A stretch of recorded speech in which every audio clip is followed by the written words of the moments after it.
আশা করি সকলে ভালো আছেন। আমি মনিরুল, আমিও ভালো আছি। বাঙালিয়ানা আধ্যাত্মিক দর্শন চর্চা কেন্দ্র থেকে আপনাদের সামনে আজ যে বিশ্লেষণাত্মক প্রতিবেদনটি উপস্থাপন করছি সেটি হলো সিরিয়া সংক্রান্ত, সিরিয়া সংকট এর উপরে বিশ্লেষণ প্রতিবেদন।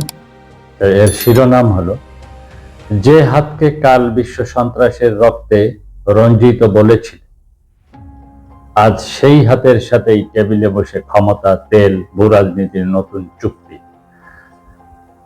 তাহলে সিরিয়ার লাশগুলি কি শুধু ইতিহাসের নীরব দর কষাকষি?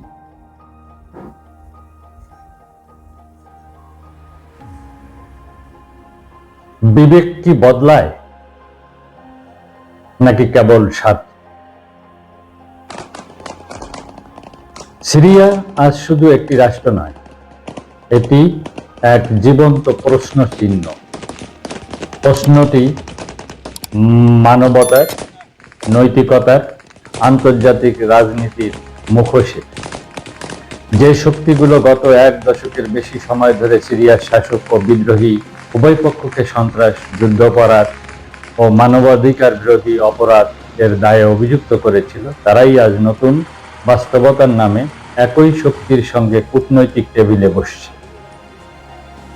তাহলে প্রশ্ন উঠে, মানুষের রক্ত কি কেবল কৌশলগত দর কষাকষির মূল্য?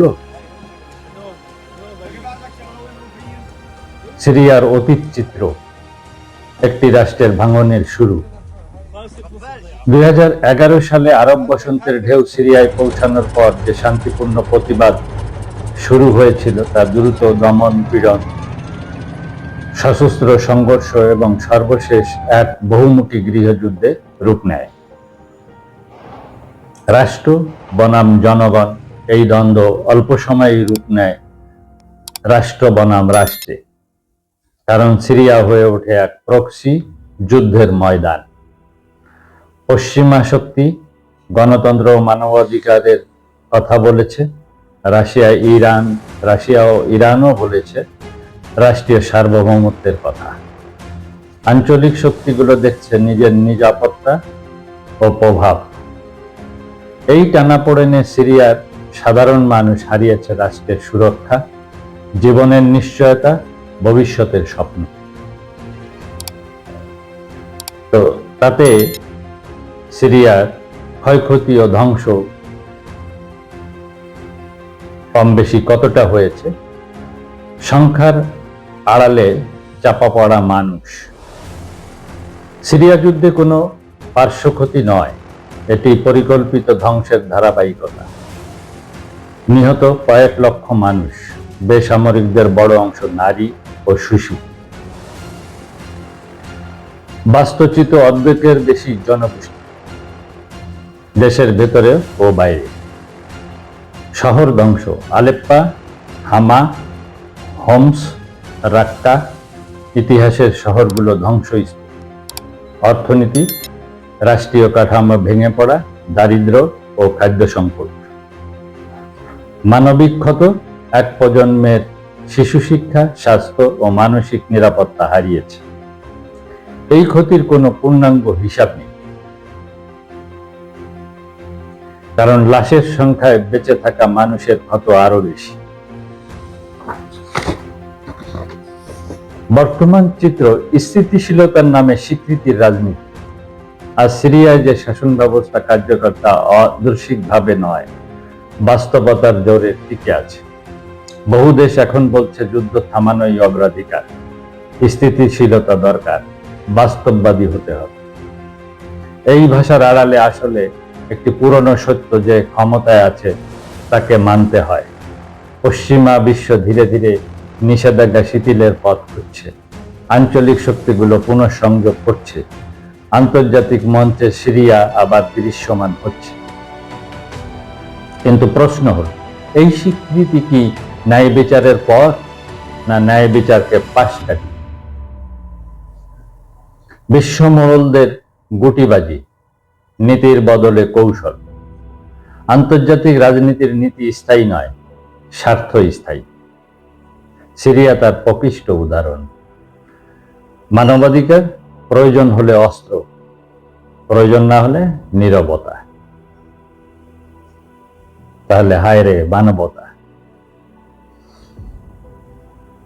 সন্ত্রাসবাদ শত্রুর ক্ষেত্রে সন্ত্রাস, মিত্রের ক্ষেত্রে জটিল বাস্তবতা।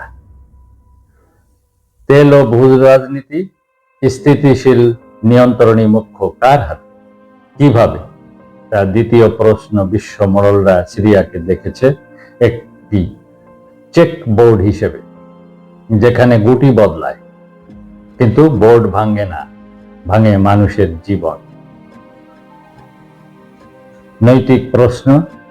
মানবতা কি কেবল বক্তৃতার অলংকার? যদি সত্যি মানবাধিকার মুখ্য হতো, তবে দায়ীদের বিচার হতো আগে। যদি সত্যি শান্তি উদ্দেশ্য হতো, তবে পুনর্গঠন আসতো ন্যায়ের ভিত্তিতে। কিন্তু বাস্তবে দেখা যাচ্ছে ক্ষমতা টিকে থাকলে ইতিহাস নতুন ভাষা পায়।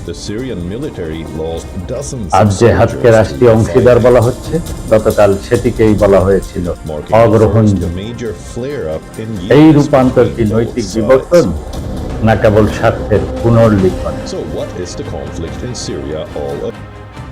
তো পরিশেষে ইতিহাসের নীরব দর কষাকষি এখন সিরিয়া। সিরিয়া আমাদের শেখায় আন্তর্জাতিক বাস্তবতায়, আন্তর্জাতিক ব্যবস্থায় মানবতা প্রায়ই আলোচনার বিষয়, কিন্তু সিদ্ধান্তের ভিত্তি নয়। যুদ্ধের লাশগুলো কাগজে পরিণত হয়, উদ্বস্তরা পরিসংখ্যান হয়, আর ক্ষমতা টিকে থাকলে সব অভিযোগ অতীত হয়ে যায়। তাই প্রশ্নটি থেকেই যায়, সিরিয়ার লাশগুলো কি শুধু ইতিহাসের নীরব দর কষাকষি, নাকি কোনো একদিন এই দর কষাকষির হিসাব সত্যিকার বিবেকের আদালতে উঠবেই?